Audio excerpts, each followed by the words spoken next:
4 बज चुके हैं. We can start. We can. There are about 18 participants. Oh, we can start. अभी Facebook पे भी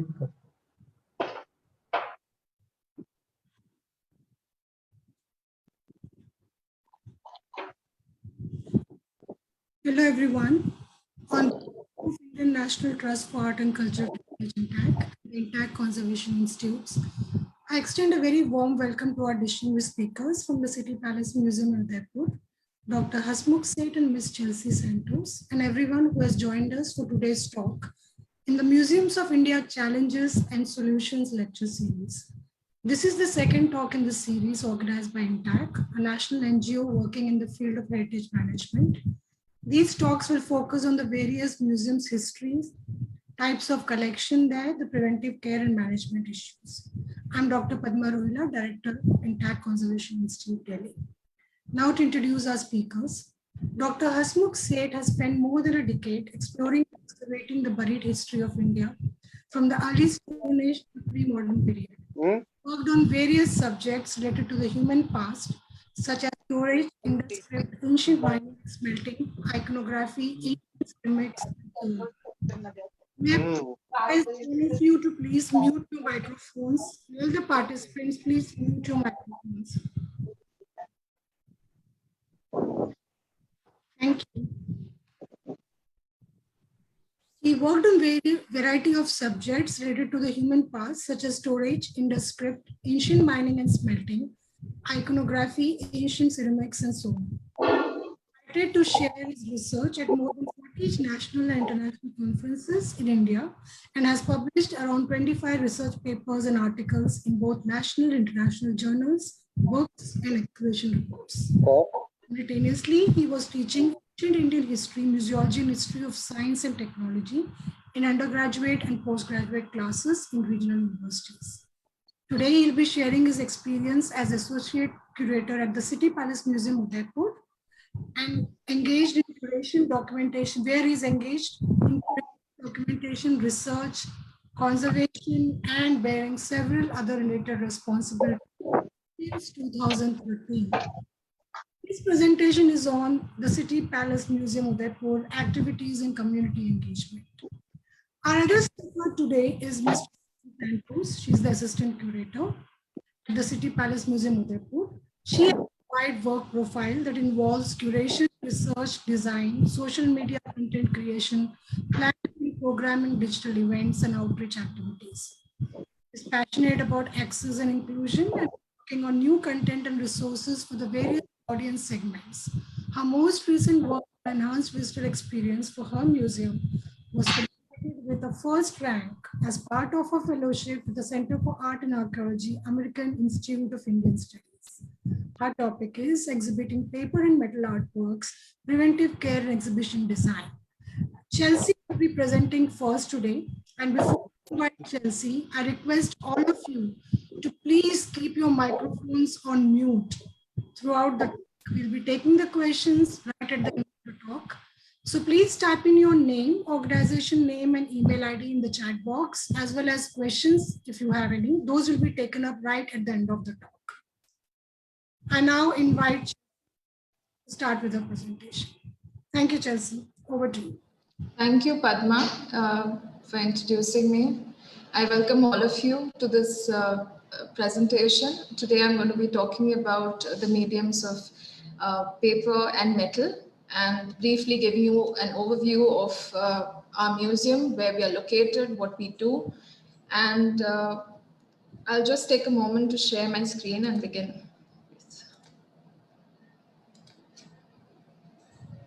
I hope it's visible. Yes, it is. Go ahead, Chelsea. I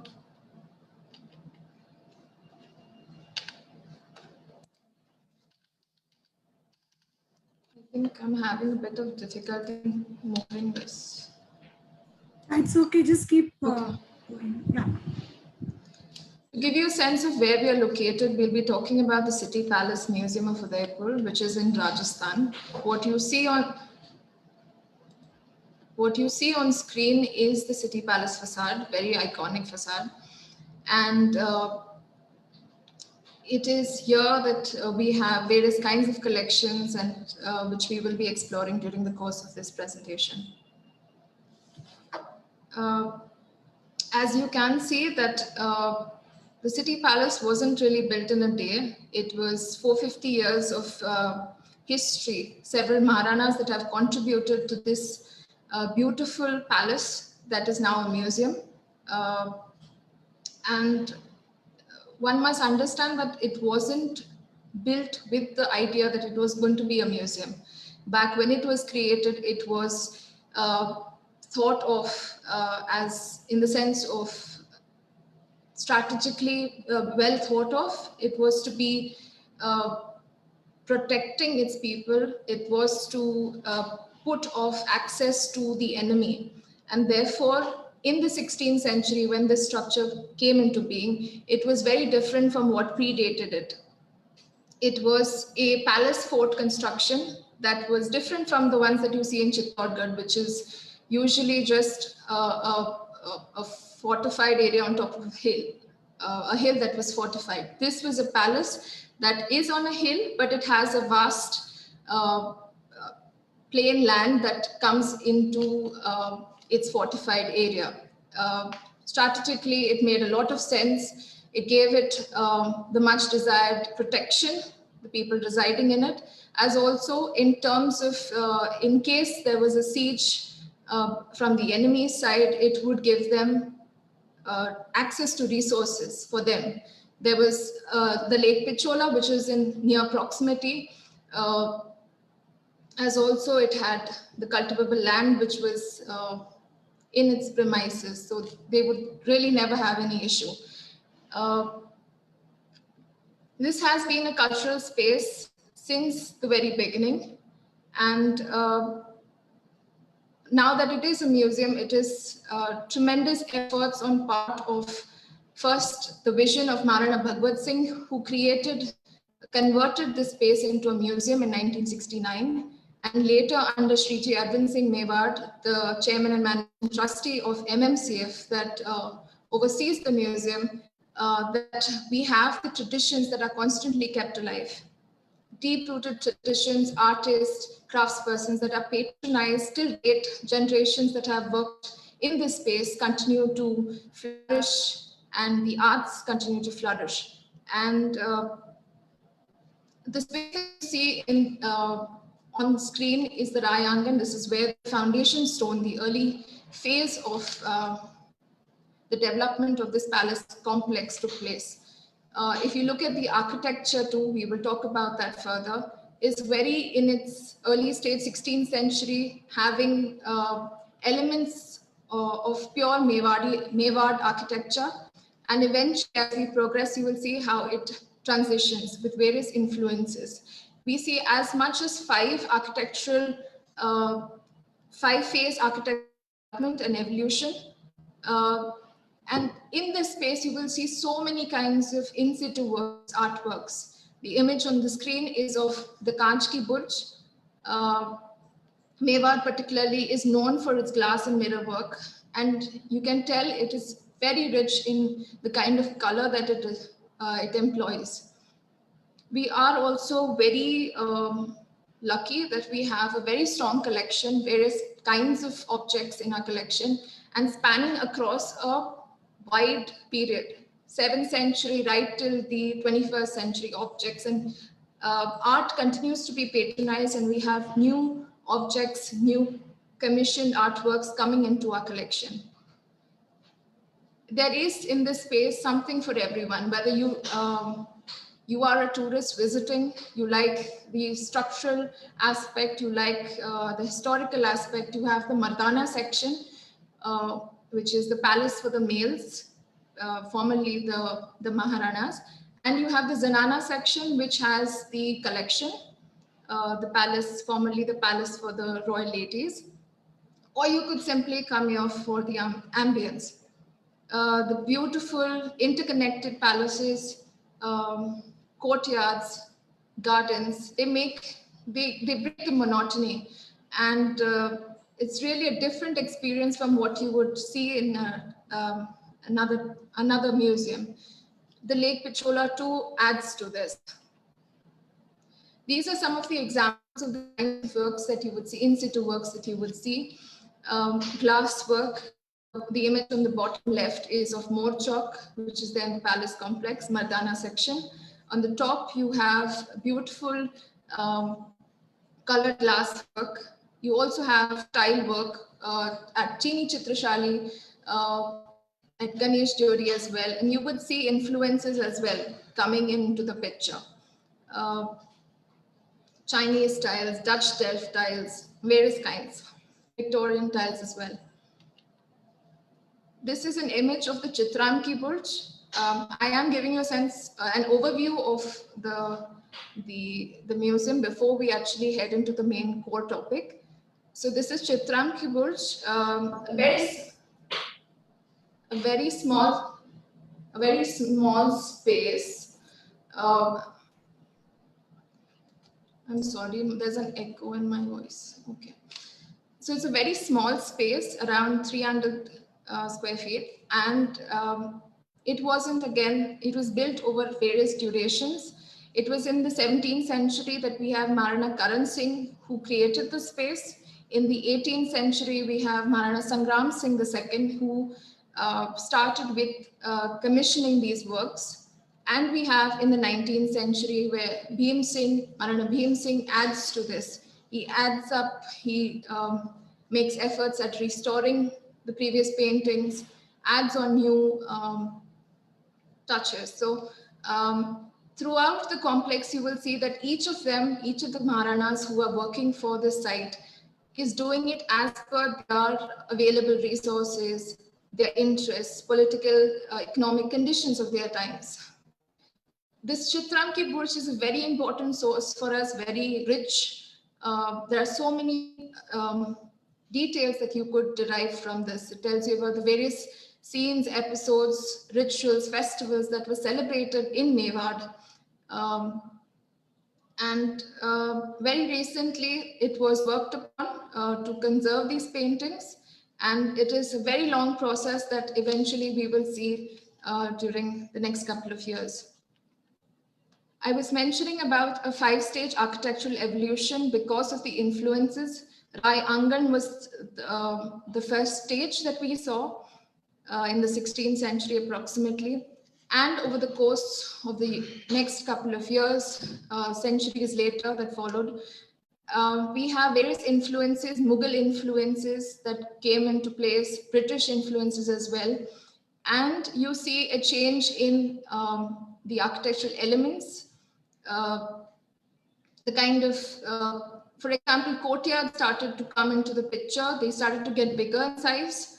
What you see in the image is an image of Badi Mahal, which is in the phase 3, Mewad Mughal mature phase, where you have a more developed, more intense Mughal presence in the architecture. And of course, you will see the medium as well as changed. You have marble structures in this to make up the museum facade. Just to give you an overview of the kind of collection we have, almost every type of collection is part of our museum. We have textiles, paintings, photographs, and much of this is we're constantly working at conserving them, documenting them, improving our storage. And if you look at, I've tried to put at the top, we will see organic types of collections, which are which have a living origin. And at the bottom, you have sculpture, silver, arms, armor, which are inorganic in nature and or composite. And we will discuss this further, how the mediums affect our strategy. The various kinds of collections that we have are housed either in storage or in our galleries. We have 7 to 8 existing galleries of each of the types of collections. For example, a textile collection, a silver collection in the silver gallery, for example. And 3 upcoming projects that we will discuss during the course. and several temporary exhibitions that take place that bring new visitors in, that enable us to rotate our collections. And now we'll come to understanding the medium. We will be talking about the organic collection, which includes items such as those made out of wood, paper, cotton, etc. These are known to be light sensitive, sensitive to light, heat, moisture, humidity, touch, and it's very important that we understand the medium before doing anything with it. So light, for example, is known to cause fading. Heat can cause, say, in a painting, if there's glue, it would cause it to melt away and loosen, and as a result, your paper could weaken. It would lose its strength and it would change the shape. Moisture too could affect. It could lead to an increased moisture, could lead to fungus. Decreased relative humidity could lead to drying up and flaking of the surface. And therefore, it's really important to understand in order to go ahead with it. Coming to inorganic objects, such as those made out of metal, glass, stone, etc. These are usually better to manage, more easier to manage. They are not sensitive to light, not as sensitive to light. They can endure heat to a certain extent because of the nature of their composition, and they tend to be sensitive to moisture. It could alter their chemical composition, and the reason being that they are porous in nature, can be porous in nature.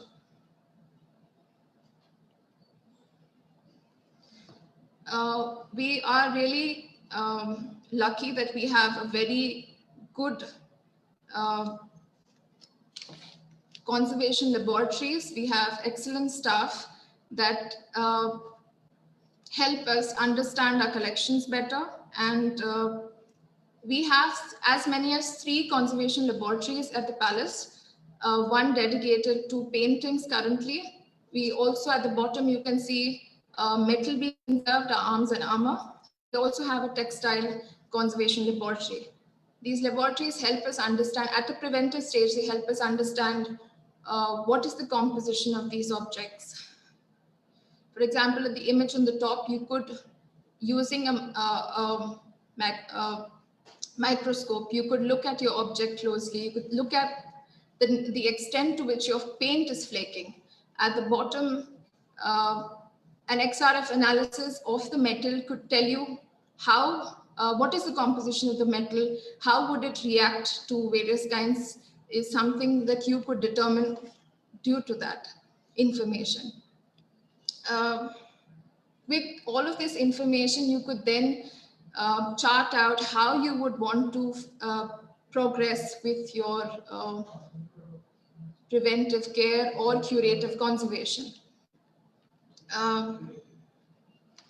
For us, it has really been a interdisciplinary approach that we use at the museum, wherein we are involving various disciplines such as curators, conservators, engineers, art handlers, and various kinds of persons in various processes such as documentation, art and transit, storage, etc., etc. And how do we exactly do this? Our first priority is to develop a critical eye, wherein we try to get our staff to understand and look at art in a certain way, to look for areas, warning signs, for example, discoloration, dampness, etc. And to the left, you have a beautiful image of Maharana Fateh Singh.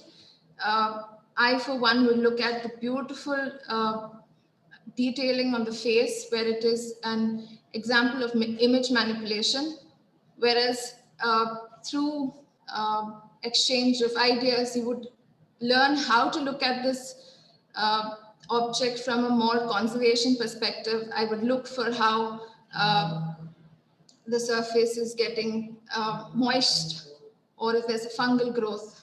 So developing that critical eye is very important.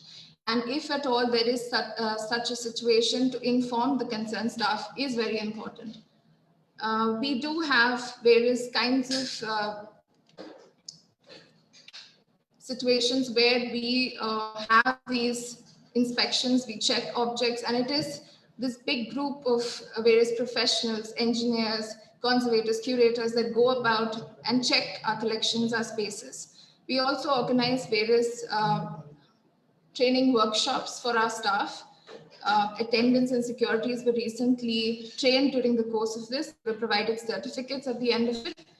And this gave them a sense of a responsibility, that they were equal stakeholders in this, having this very major task of taking care of their collections, which is a matter of great pride. And it's also surprising that, to state the obvious, that it is a museum premises, but not too many who are involved in the process has that idea of how to deal with your collections, how to care for your collections. They don't have that sense of appreciation. So it's really about instilling and creating that appreciation, which we try to do through these brief workshops. We aim to hold much more workshops in the future to constantly train and update the knowledge. This is an image from one of the sessions that our conservators conducted with the attendants.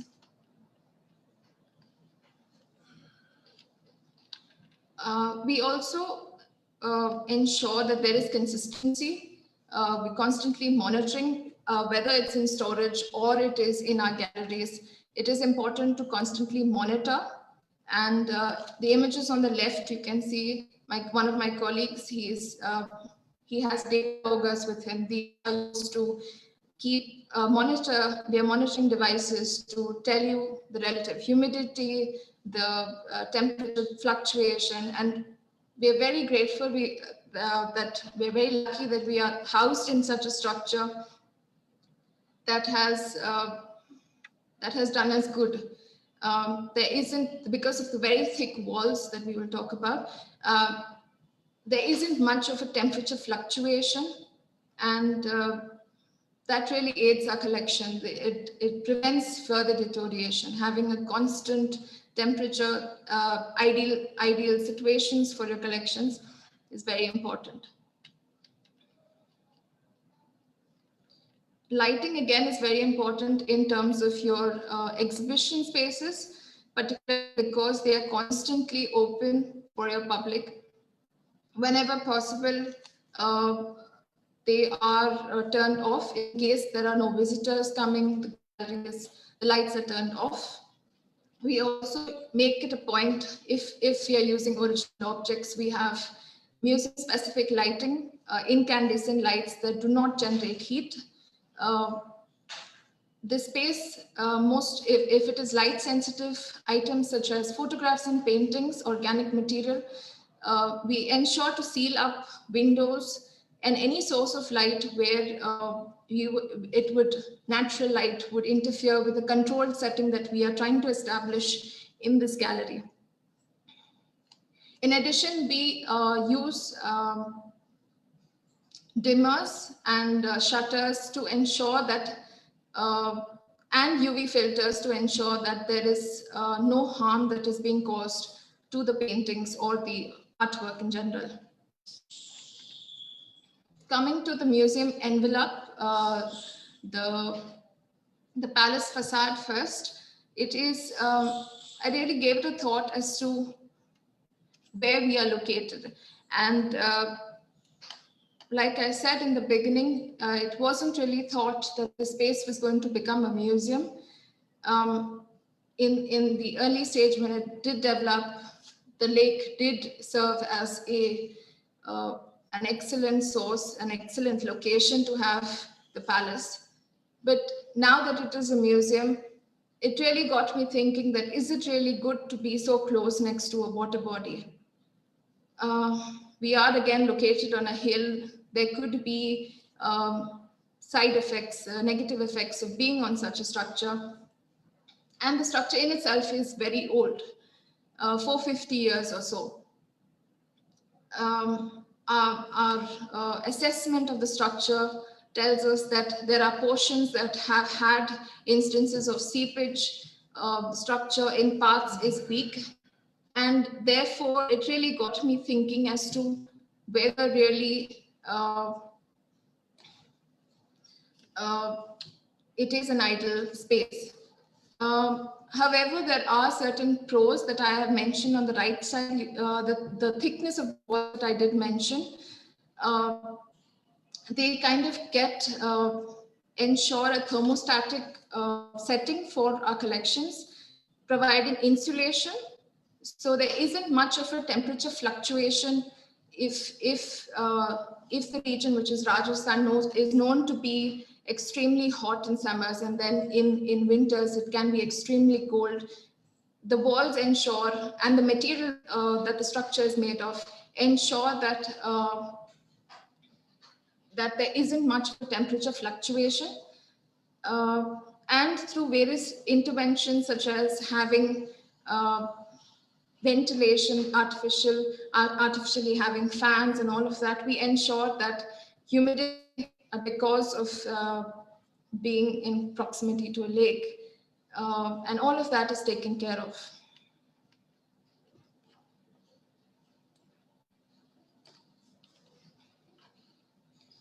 When it comes to storage, because much of our collection is going to be in storage, it is important that we take care of it. We sort out that aspect. The image that you see on screen is of the Arms Conservation Laboratory. Partly it is a storage as well. And if you see, the objects are not placed directly. They have some sort of support at the bottom. This is something that we ensure if objects are to be conserved or worked on, there is a manual that is created to ensure that all the staff that is involved in the project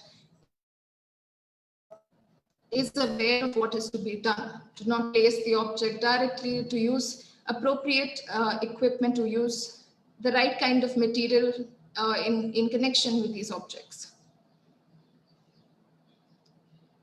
We have been working on our storage. We have the photograph and a painting storage, which is taken care of at the moment.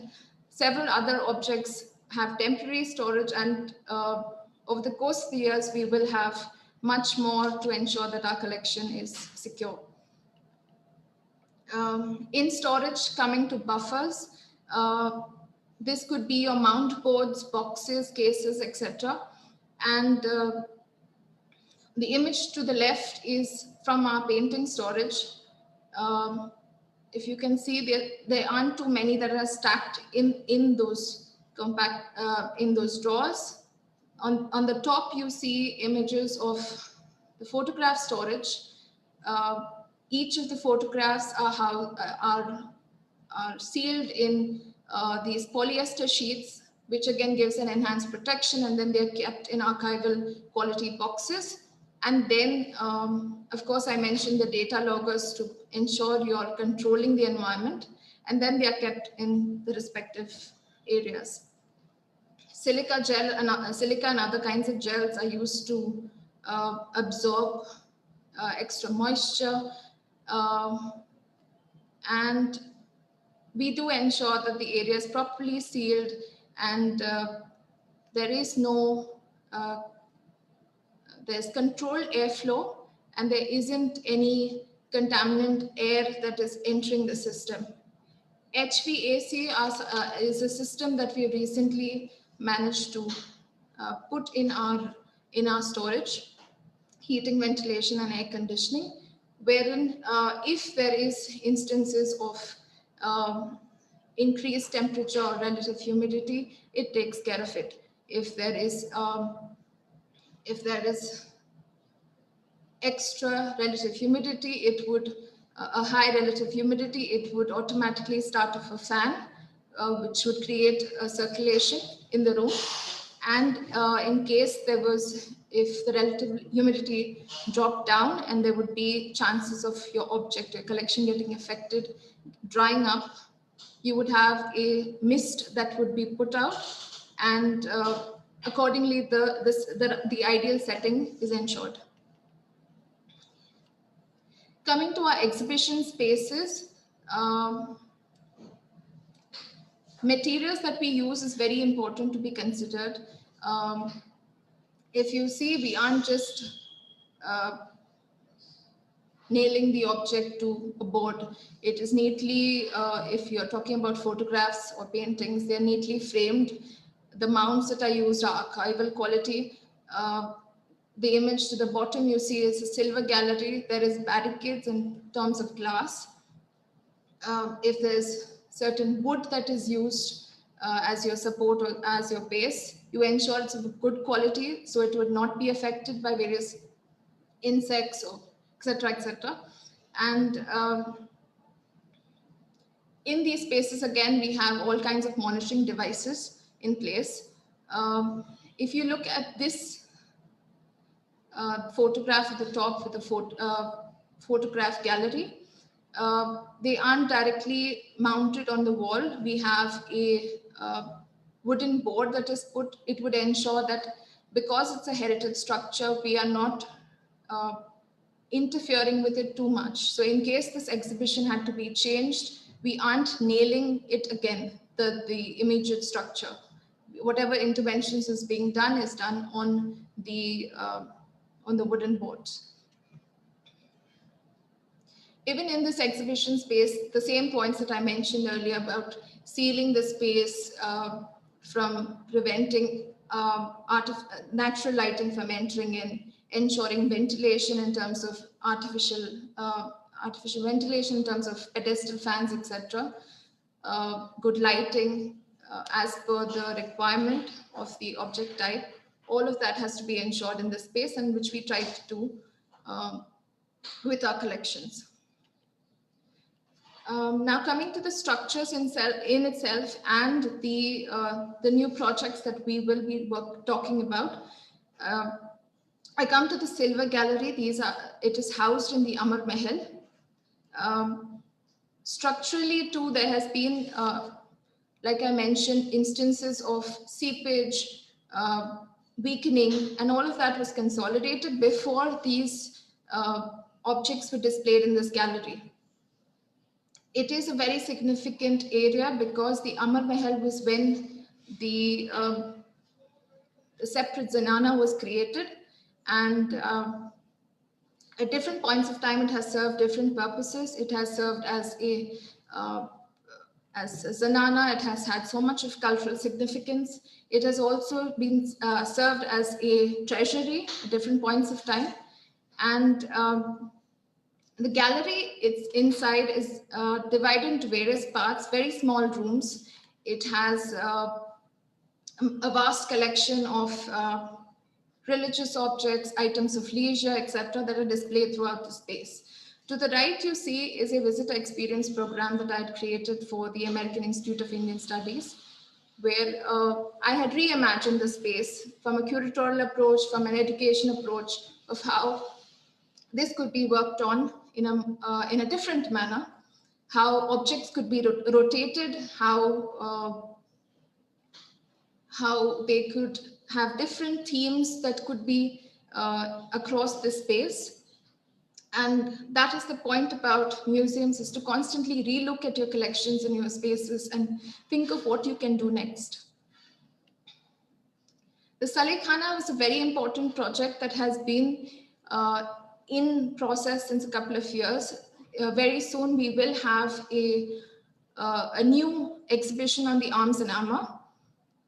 It will be housed in this Salekhana, which has tremendous significance. Originally, it was this space as old as the Rayangan, 16th century structure, which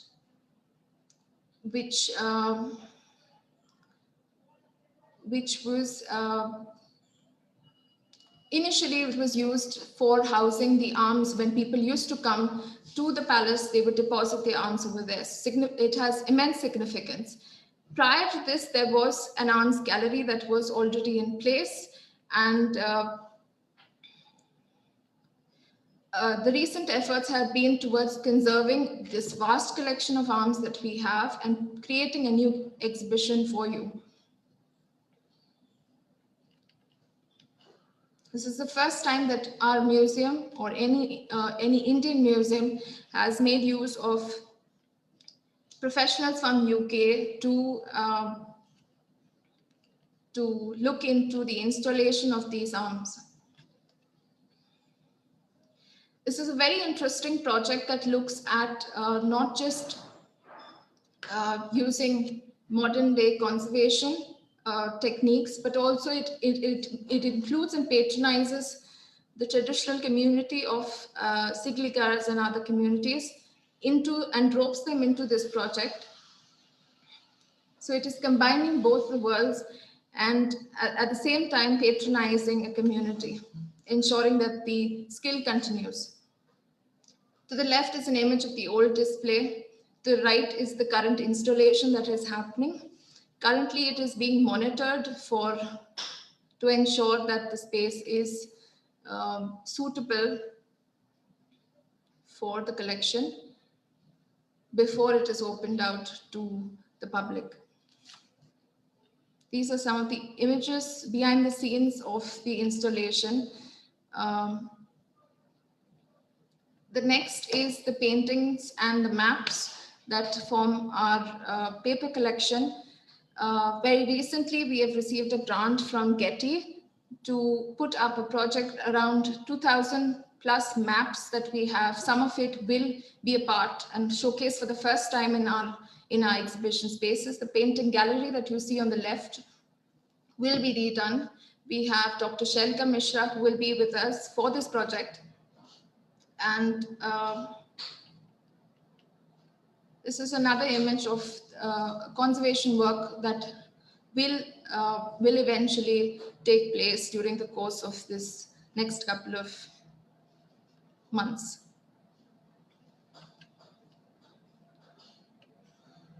This is a list of references that you could look into for some of the things that I've already spoken about. And if you'd like to stay connected to us for further information or to stay tuned to our social media handles. And that's it. Thank you so much. Thank you, Chelsea.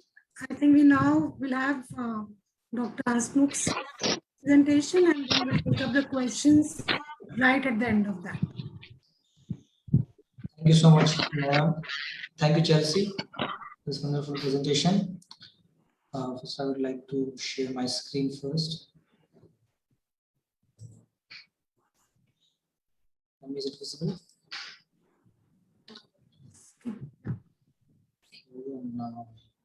Thank you, Hasmukh. Okay, thank you so much. First of all, I would like to thanks the listeners who are present to listen us. And as Chelsea has already explained a lot about the City Palace Museum, its gallery, and the preventive measures which we have taken to display our artifact and to store. I'll just explain or discuss about the various kind of activities which we have done in the museum right from the beginning when the museum was open for the public. As already explained by Chelsea, that the City Palace Museum was a royal residence. Right now it is divided in a three part. One part is a museum and two heritage hotels were situated in another part of the palace, and one part was used by the present royal family as a resident. So this building is actually used as a royal residence for almost more than 400 years actually. So this building, the courtyards, the walls, all areas were actually witness of different royal activities, the processions, programs, festivals, activities and various kind of works which has happened in the building. So, for example, this very beautiful painting which is actually showing the Holi festival, which is celebrated by Mahana Swarup Singh Ji in the main courtyard of the City Palace complex. And this another photographs of Mahana Bhupal Singh Ji, where the procession is almost ready to start, and the lower picture actually showing the very important ritual where the royal family actually worship the horse and elephant. So these kind of festivals happen for almost more than 400 years. So this was really a very big challenge for the previous Mahana to create a residential building into a museum. But it was the vision of our late His Highness Mahana Bhagat Singh Ji, who opened this museum for the public, and Shiji Arvind Singh Mewar, who is actually the current Mahana and the managing trustee of this Mahana Mewar Charitable Foundation, who actually runs this museum. But the idea of the collection of the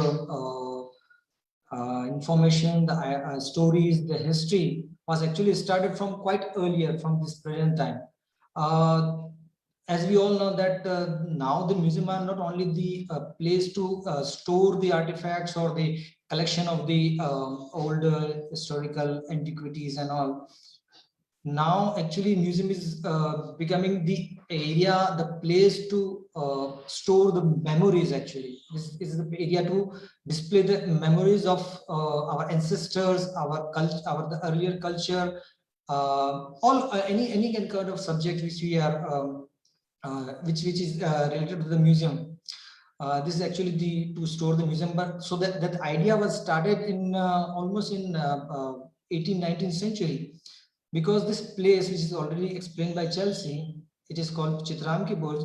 Here you can see lots and lots of wall murals where you can see various kind of activities of Udaipur, which has happened in the 18th 19th century, not only by the royal family, the Mahanas, but also by the local people. Here you can see so many activities of Mahana, like their daily routine work, entertainment, procession, festivals, programs, hunting, the religious places, even even the entire city, their architecture, the people, environment, everything you can see it here. So it means the earlier Mahana, especially the Mahana Bhim Singh Ji, who actually worked a lot for this area. He actually started to collect or to store their memories at one place. So maybe the idea of collecting memories was started from this phase in the museum, the building. And after that, our late His Highness Mahana Bhagat Singh Ji has opened, they actually donated the major part of the palace to create a museum, and opened it gate on the 20th October 1969, and also donated around 11 lakhs to develop a wonderful museum.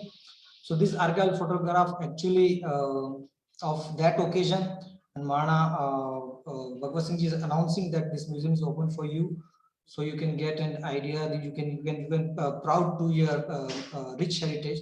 And so many the dignitaries and the local publics were also present on that day. After from the 1984, Shiji Arvind Singh Mewar, who is actually the current managing trustee and the chairman of the MMCF, who actually runs this museum, they were personally involved, and he actually it was their vision to create a example, a place, a museum where people can research, can document, can preserve the rich heritage of Mewar and the surrounding areas. So people can come and hear, can get an idea how the rich history can be stored, can be studied, and people, or not only the general visitor, but also the scholars, the research student, they can also easily come and access our various areas, artifacts, and everything. So as Chelsea has explained, that museum is divided into two parts. One is Mardana Mahal, the palace for the royal meals, and the Zanana Mahal, the Queen's palace. And because this the Zanana Mahal was constructed in 450 years by the different 22 Mahanas, so that part is actually very important to understand the development of architecture of Mewar. So it didn't change any interiors or the buildings or the spaces in the Mardana Mahal, so that people can understand, can learn, and can get an idea about the development of architecture. We selected the Zanana Mahal, the Queen's Palace, which was constructed in one time in the period of Maharaja Khan Singh Ji in early 17th century.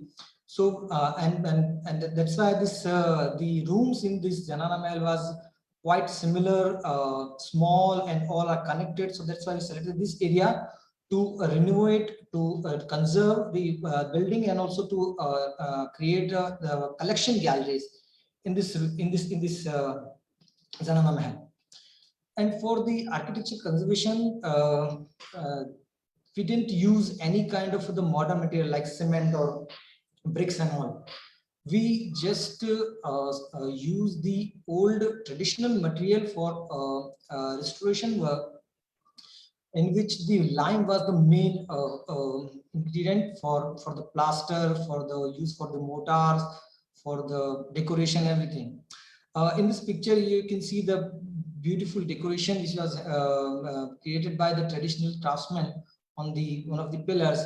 And in your right side, a small pictures actually showing the various kind of layers which was done in the a part of the Zanana Mahal, because the traditional material, the lime plaster and everything is not a very simple process, just like this the modern cement. You need to soak the lime for number of days or even months in the water, and then you need to grind the entire lime in the stone grinder, and after that you need to apply different kind of layers. I will show you this small part is actually showing the area where they applied a liquid, the lime wash on the stone masonry, stone wall. And after that, they apply a thick plaster made of lime and the brick barrels. And with that, they include some organic material like the natural gum, or some fibrous material like jute, the urad ki dal, what you call it, green gram, and fenugreek seed. And this kind of material was also mixed with this.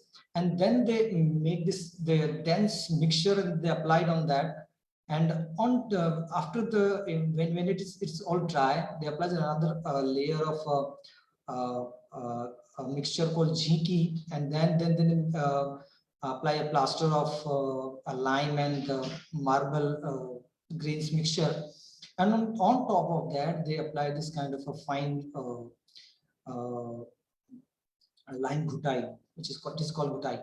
And then you can get in this the beauty of the building, the plasticity. You can see this the glowing wall you can see on the different kind of areas. So that kind of process was used for renovation of all areas of Zanana Mahal, and similar kind of activities would be done in Mardana Mahal as well in the coming years.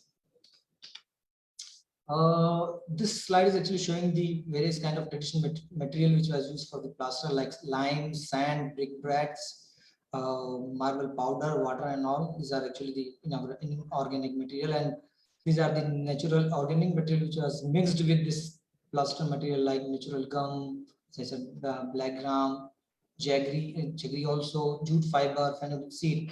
So this kind of process to use to give the strength of the building. And the clear example is our City Palace Museum, which is standing from last 400 years.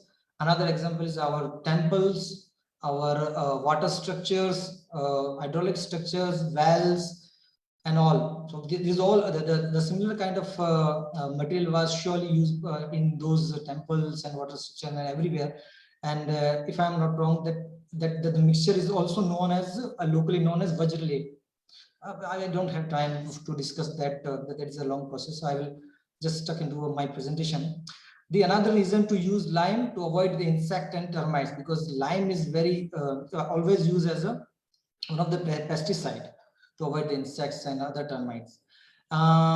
This is also very good to for the waterproofing, as we also have checked at the various areas of our palace.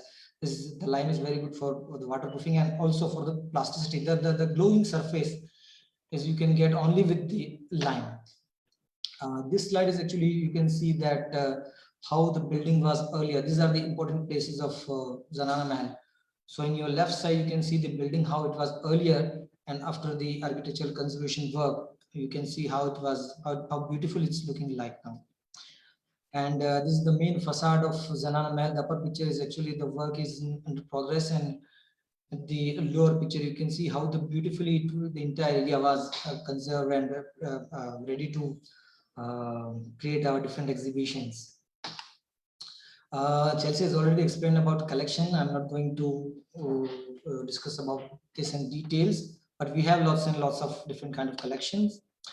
When we started this museum to create different kind of exhibition, or when we started registration of this building, we also started the documentation of this collection, various kind of collection as well, from 2008-9, because because before that the all collection were stored like this. These archival photographs were packed in these wooden boxes in the bundles, or the sculpture collection was stored in some small storage, or there were some old display of sculpture, but that was not very scientifically. They all sculpture were embedded on the wall with cement. So first what we have done, we have documented all the collection. We have categorized that, and during the categorization, we also came across that the different kind of collection also have their subcategories. For example, I just give you a few examples. Like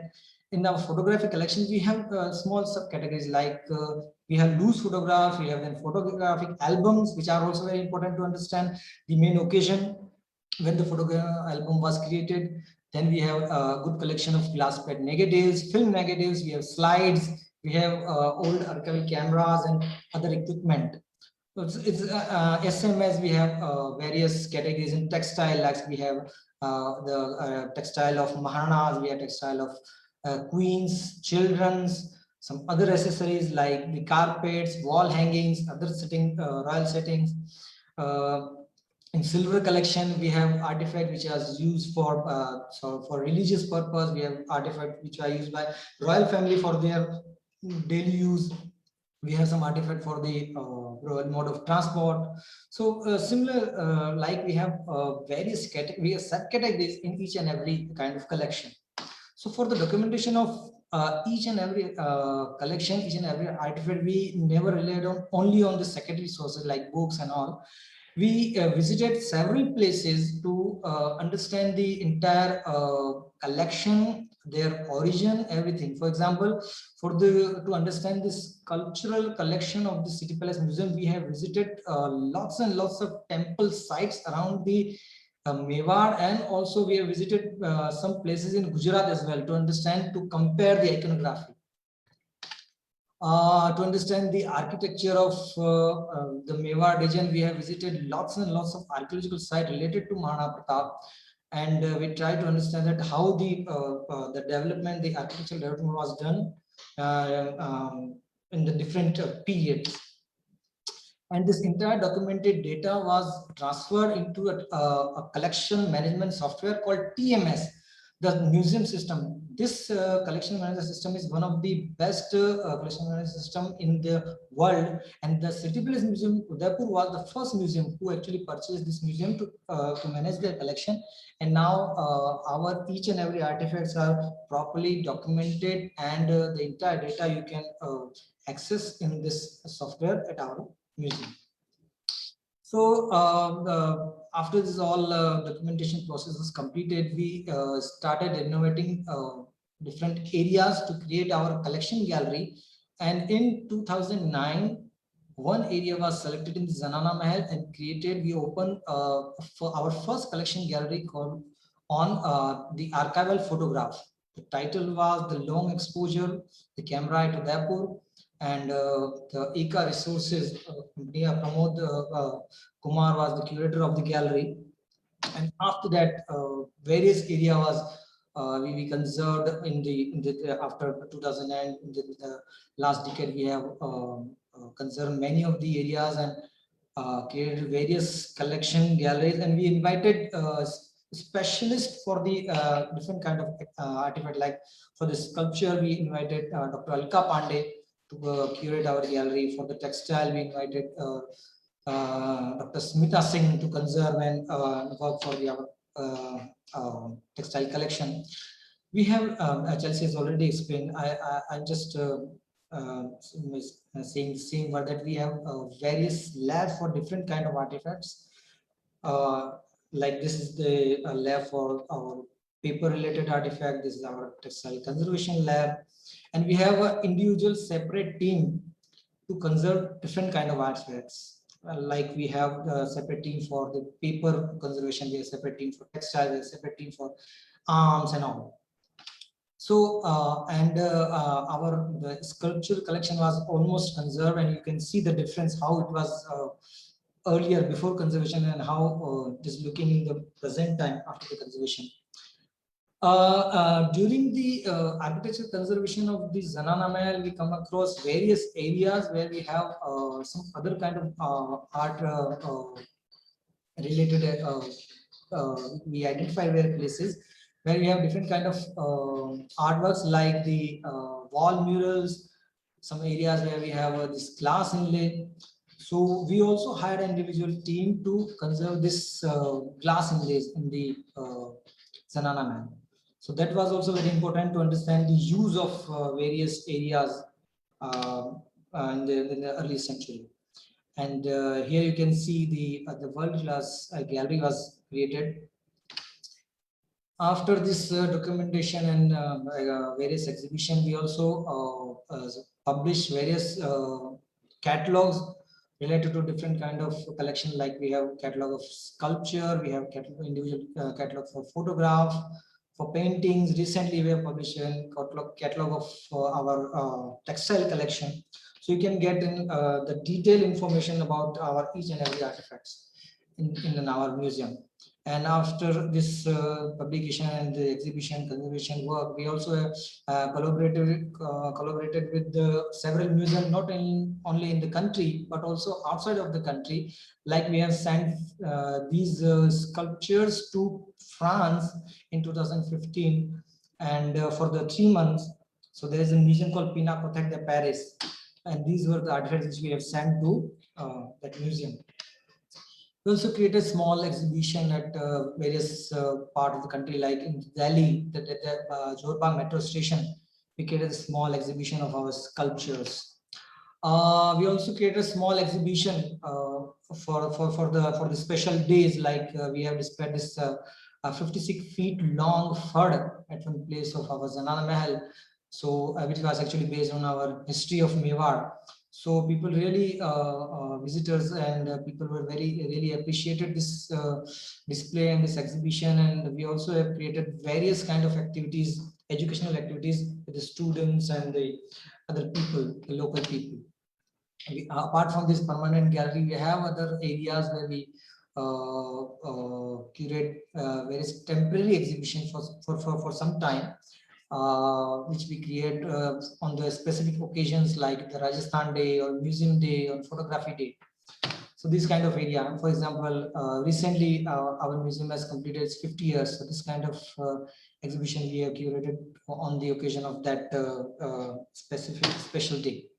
As we all know that during this pandemic situation, we couldn't work in the museum, so we all were locked in our home. So we also created few online exhibitions as well, where you can which you can see on our social media page or our website on the various different kind of themes. Oh, sorry. So this kind of exercise we do to educate people And also we also try to involve various communities for our to enhance our knowledge, our understanding, our ideas. So we also do various kind of outreach activities for the education. We also involve various kind of artists and craftsmen to understand our collection and then before the conservation or documentation, we also involve various artists and craftsmen to get an idea about how the technique was used, how better we are understanding our collection. And also we also invite people to share their ideas, their informations, their memories to us, so that we can get an idea about not only in the city, not whatever we have in our museum, but also what we have in our city also. So for the education or outreach activity, we take out some artifacts from the storage or from the closed gallery at the open area. For example, this is the main courtyard of City Palace Museum, and this is very old, 100-year-old photograph. So this photograph we have displayed at here in the open courtyard, so that people can compare the entire building from how it was you were looking earlier in the 100 years before and how it is present, so that they can compare that how the development was done. So this kind of photograph we have displayed at various places, like this is the entrance of Zanana Mahal. So you can see that this all 70 or 50 years old photographs. And this is a very important place called Palki Khana, which was to keep the palanquins, and now it is converted in a restaurant. So we place this small photograph at the corner of this restaurant, so people can really compare. It was really unique or special experience for the visitors who came during this exhibition. It was very useful for the guides also, who were taking around the visitors in the museum. Apart from that, we also do various education activities for the school students, like the storytelling sessions, competitions, various different kind of activities we also do. And as I said, and Chelsea also explained, we also invite the traditional craftsmen for our traditional, our different kind of collection, like we invited the traditional swordsmith or gunsmith to conserve to conserve traditionally our arms collection. And after their process, our conservator has applied their process, and they coated on this the different kind of weapons after they're traditionally cleaned. And apart from this museum activity, we also share our information, our research data to outside of the museum. Like we also organize heritage walk in the city or around the city. Like this is a small heritage walk the City Palace Museum has organized to at Ahad, one of the oldest part of the city. And during this pandemic situation, and even after that also, we also organized several online lectures and workshop, so that our idea, our works, we could share with the people at all over the world. And on the various kind of artifacts, like the metal conservation or the conservation work which is done in the at the Chitram Ke Burj. Also created various small workshop for the childrens and the other people.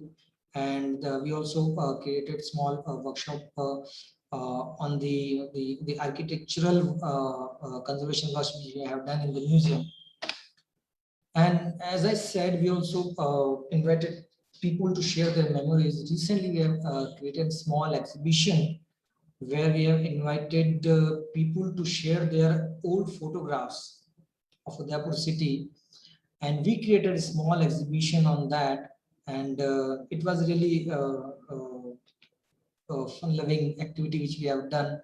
And we also get some wonderful photographs of entire city from various of the various occasion, various parts of the city, which we get those kind of information from the city. So the local people. So it was really a wonderful exercise we have done. And to educate people, our conservator also created small videos to train to tell the people how they can prevent or care their artifacts like their old photographs or the books or the metal artifacts. This kind of videos also have uploaded on our social media page. And also the children's are also very important to for the museum, because they would be definitely work for we wish to them that they should work for our heritage. So we also create small games kind of activities on our social media page, like word searching and spot the difference now. So at the end of my presentation, I just want to tell you that these kind of exercises which we are doing to educate people, but with the more interactive way, with the new experiences and with the help of various scientific technologies. And we are also trying to create various new projects so that we can the people can get employment in the museum. The new generation can work for the heritage of the Mewar, the tourism. And also we also do this kind of new activities to increase the visitor, not only for the museum, but for the people who are actually dependent on the museum, like the people from hotel industry, the restaurant people, the people, the souvenir shopkeepers, the guides, the taxi and rickshaw wala people. So we try to create various interesting activities, exhibitions, so that the visitors comes again and again, and the people who are dependent on us, they also get some customers, more customers for them. We are working this kind of work to inspire people to work for our heritage. So, and we also create our exhibition, our publication, or our kind of activity, so that people come in the museum and if they want attach their self attachment is very most necessary for the visitors, so that if they will attach themselves with the artifact or the building or the history, then definitely they will thought about to preserve their heritage, or to save their history.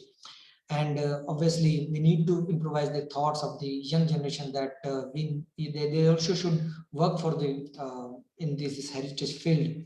And also we need to increase the interest in research, and so that people come with new initiatives and new inventions in the museum and the various activities. And obviously the social awareness is really most important thing to preserve our heritage, not only for our museum, but also for the city or state, or even in the country or the world. So at the end, I would just like to thank Shri Javed Singh Mewar of Udaipur to allowing me to present my research on the front of all of you, the Maharana Mewar Chaudhary Foundation, and the team of MMCF, our curatorial team, and also I'm thankful to Intech to having me at this platform and allow me to interact with this wonderful audience. And at the end, our museum is now open for everyone. So you all are welcome. We all are here. Please contact us, and we would be very happy to visit the entire museum with you. We'll definitely give a wonderful guided tour to all of you. Thank you so much. If you have any question, I would be very happy, or Chelsea would be very happy to answer. Thank you, Hasmukh and Chelsea, for a wonderful talk. I think everybody is now curious to visit the museum, and you offer on the guided tour. Sure. There are a few questions, so with your permission, I'll pick those up. Sure. This is about the various phases that were shown in the architectural change in the building. So the question was, as Mewar passed through these various phases, was there also a change in use of the cementing material? You did mention lime as one probable thing. Did you observe any change in the cementing material which was used? I think we have get samples from all over the museum, from the different areas. We never get any different material have been used in the any part of the museum. The lime was used at all building, and for the mortar or for the plaster. So that's what the reason why we use the same technology at the other parts also. So there is no any changes in the cementing material. Thank you. The next question was, does the City Palace offer any fellowships for research? Museum is not offering any fellowship, but yeah, the trust, MMCF trust definitely awards some fellowship for the specific kind of research. But for that process, we have a separate higher authority to take the decision. But yes, MMCF also about some specific research on Mewar and the Udaipur region. Yes. The next question is there a situation that you faced where artifacts get to the point of extreme deterioration and you need to store them in low temperatures, the so-called cryogenic freezing of artifacts? Have you come across any such examples in your museum, or have you practically done this? One does talk about this in conservation, but do you have any practical experience of doing that? Any important relic that is kind of now you like not able to display or store it, so you kind of freeze it? I don't think this kind of incident was done at any place, because the building is still in a good condition, and we have conserved this is the artifact. Any artifact that you had to store in sub-zero, like low temperatures, just to prevent it from further deterioration? I don't think there have been examples of such kind of this thing. Max to max, we would, if the condition has deteriorated beyond a certain point, then it would be taken out of the gallery into the conservation laboratory, and the necessary treatment would be undertaken. And based on the medium, that, like I mentioned, the necessary temperatures or whatever would be taken care of. I don't think below zero. Next question is the sound and light shows that are encouraged in forts. Have you come across, there is a mention by the person about the effect of this on Kumbhalgarh fort edifices. So what is your opinion on sound and light shows and the effect of noise pollution or sound pollution, the sound that is there or the effects wherewith on the artifacts that are housed in such forts? Yes, that's right. Sound definitely affect the old structures. Definitely, it's not good for the building, but I clearly say that to increase the visitor to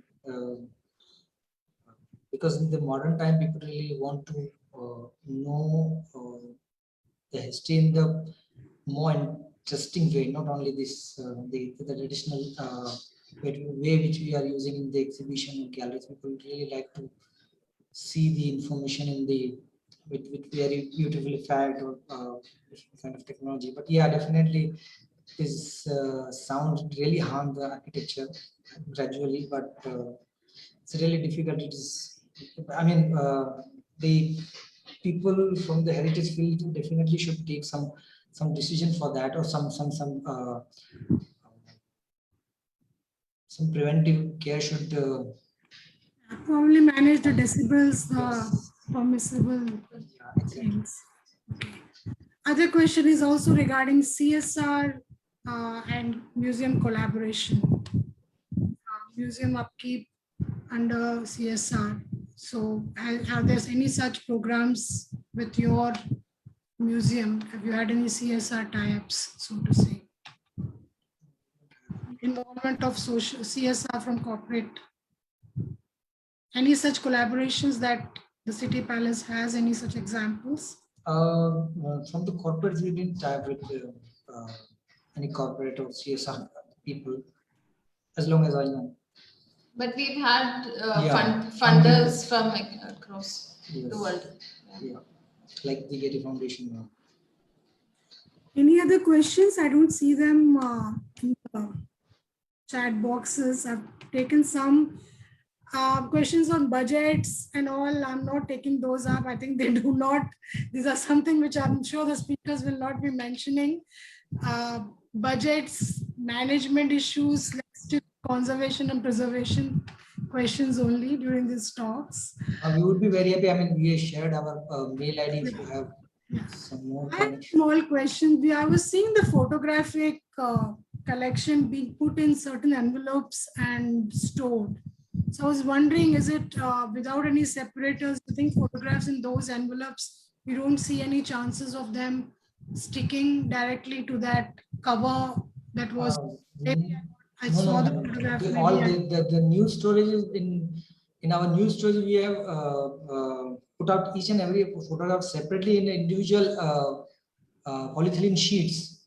That's what I meant. If you put in polythene sheets, you don't see in the future the photograph somehow sticking to these sheets. Was there any need for a separator in between the polythene sheet and the photograph? No, Is that not a...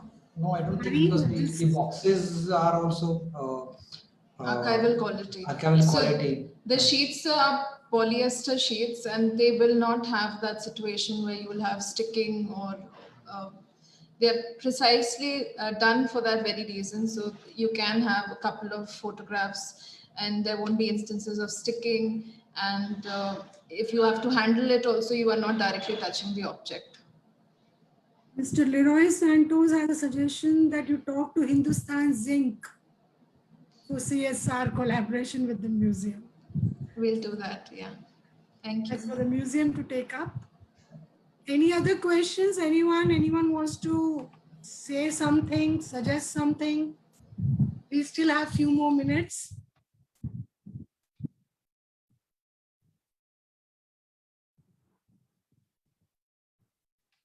I think those are the questions. So thank you very much, Chelsea and Hasmukh, for a wonderful evening. I think time. And I'll take this opportunity to also thank my colleague, Mr. Dharmendra Mishra, and my staff at ICI who helped us with organizing this event. Thank you for the speakers. Thank you very much. Thank you so much. Thank you for joining us. Please do join us for the next talk, which is on the 14th of August. 14th of August, we'll be looking at the Banaras Hindu University Bharat Kala Museum collection. So the next talk is on 14th of August. Dr. Jasminder Kaur will be our speaker. So we'll be circulating about that talk. So that's the 14th. मैंग जी भी हैं वैसे, मैंग जी अभी मैंग जी ने thank you बोला है, तो मैंग जी को thank you so much Maing ji. Thank you, Dr. He's joined. I didn't notice that. So thank you, Dr. Mayank Gupta, for organizing this talk. We'd love to have you as one of our speakers in the future. Definitely, ma'am. Definitely. What talk by you. Thank you so much. Oh, मैंग जी बहुत अच्छे लग रहे हैं आप तो. Thank you so much. I'm sorry that you had joined. So no, always been. आप उदयपुर से, and especially City Palace and our foundation is always been with intact, and Dharmendra ji से तो हमारे बहुत पुराने रिश्ते हैं, and we've always been. आप कभी भी कुछ भी बताएं हमारे को, we can have many more. एक आपसे भी एक सेशन हम लोग उम्मीद कर रहे हैं, और किसी इशू पे आगे चलता रहेगा सीरीज. बिल्कुल, definitely. This time you were busy, so I let you off. But next time, whenever. नहीं, anytime, ma'am. Please let us know. We'll organize a session with you as well. Pakka, ma'am. And all the best, and we'll definitely will in touch with you. Thank you, ma'am. Thank you, Dharmendra ji. Thank you so much. Thank you, sir. Thank you. Okay. Thank you, everyone, for joining us. Thank you so much. Nice week.